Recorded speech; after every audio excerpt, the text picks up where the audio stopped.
그러면 지금부터 20대 대선 여론조사 조작 관련 윤석열 대통령 부부 및 정치 브로커 명태균에 대한 공직선거법 위반 혐의 검찰 고발 기자회견문을 낭독하도록 하겠습니다. 기자회견문. 윤석열 후보는 조작된 여론조사로 당선된 것인가? 그렇다면 국민의힘 대선 경선과 20대 대선은 무효이다. 눈먼 무사를 대통령 만들기 위해 안진뱅이 주술사와 정치 브로커 명태균이 벌인 대국민 사기극 즉각 수사하라.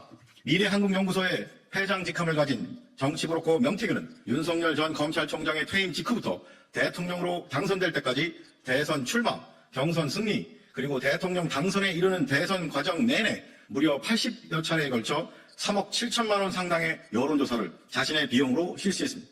언론을 통해 공개되지 않았던 비공표 여론조사 깜깜이 기간 포함 결과도 윤석열 후보에게 전달했습니다. 명태균은 과거에도 여러 차례 여론조사를 조작해 처벌받은 이력이 있습니다. 명태균은 대선 1년 전부터 여러 언론사와 함께 50차례 여론조사를 실시했는데 50차례의 공표조사는 모두 PNR, 피플 네트워크 리서치라는 ARS 조사업체가 맡았습니다.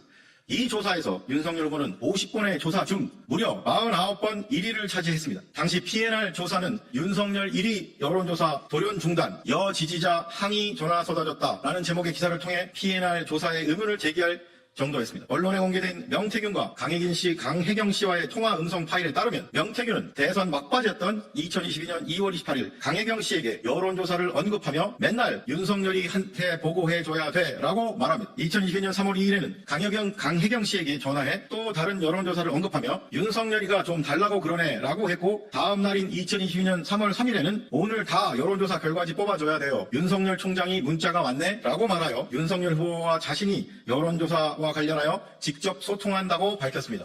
영부인 김건희와 관련하여 명태균은 김건희 여사와 주고받은 카카오톡 문자가 2,000장 정도 되는데 진짜 최고 중요한 것만 까도 200장 넘을 것이라고 2024년 10월 16일 TBS 라디오 김현정의 뉴스쇼에서 밝혔습니다. 명태균은 2024년 10월 15일 페이스북에 철없는 떠드는 우리 오빠 용서해주세요 라는 내용이 담긴 김 여사와 주고받은 카카오톡 메시지를 올렸는데 이런 카카오톡 대화 캡처본이 2,000페이지 넘게 있다고 밝혔습니다. 또한 명태균은 김 여사가 왜 그랬는지 설명하면 또 뒤집어질 것, 진짜 충격받을 것이라며 김 여사가 모든 문제를 해결해줬다고 덧붙였습니다. 2024년 10월 20일 대검찰청에 대한 국회 법사위 국정감사에 증인으로 출석한 강혜경 씨는 2024년 5월 23일 김영선 전 의원과의 통화에서 대통령 선거할 때 우리가 자체 조사를 엄청 많이 했다며 김 여사한테 명태균 본부장이 돈을 받아오겠다고 저한테 여론조사 비용 청구서를 만들라고 했다고 증언했습니다. 강혜경 씨는 당시 들어간 여론조사 비용이 총 3억 7,500만 원 정도라고 밝히면서 명태균이 당시 윤 대통령 내외를 만나기 위해 탑승한 서울행 비행기표도 일부 공개했습니다. 또 명태균이 이렇게 일을 했다라는 얘기를 수시로 저한테 해왔고 김 여사와의 통화 내용을 스피커폰으로 평소에 많이 들려줬기 때문에 김 전 의원 공천과 관련해 김 여사가 힘을 작용한 것으로 알고 있다고 말했습니다. 강혜경 씨는 김건희 여사와 명태균이 무속으로 공감대가 형성됐다는 취지의 증언도 했습니다. 강혜경 씨는 명 씨가 김 여사에게 윤석열 대통령은 장님이지만 칼을 잘 휘두르는 무사, 김 여사는 밖으로 나가면 안 되는 주술사라며 김 여사는 예지 능력이라든지 주술 능력은 있지만 밖으로 나가면 안 되고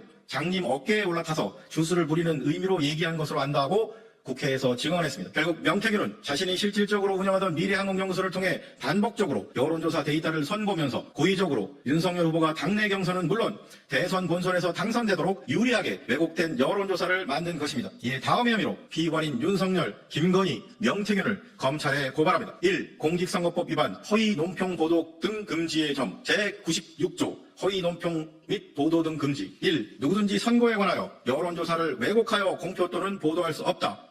제96조 제1항을 위반한 자는 5년 이하의 징역 또는 300만 원 이상 2천만 원 이하의 벌금에 처한다. 위 고발 사실에서 자세히 살펴본 바와 같이 피고발인 윤석열, 김건희, 명태균은 공모하여 대통령 선거를 앞두고 국민의힘 대선 후보 경선 및 대선 본선에서 당선될 목적으로 피고발인 윤석열에게 유리하도록 왜곡된 여론조사 결과를 선거인인 국민에게 공표한 혐의가 있습니다. 특히 피고발인 명태균은 피고발인 윤석열이 당선되게 할 목적으로 유리한 여론조사 결과를 얻기 위해 데이터를 인위적으로 조작한 혐의가 있습니다. 피고발인 윤석열과 김건희는 이러한 명태균의 조작 행위를 묵인 방조했습니다. 이에 위처럼 피고발인들을 고발하오니 법 앞에 평등이라는 헌법 규정이 국민의 한 사람인 대통령, 영부인 등에게는 달리 적용되어 형사사법 시스템에 대한 국민의 신뢰를 더욱 붕괴시키는 일이 없도록 피고발인들의 혐의에 대해 철저히 수사하고 엄중히 처벌하여 주기를 사법정의를 바라는 수많은 국민을 대신하여 강력히 촉구하는 바입니다. 2024년 10월 23일 사법정의 바로 세우기 심행동.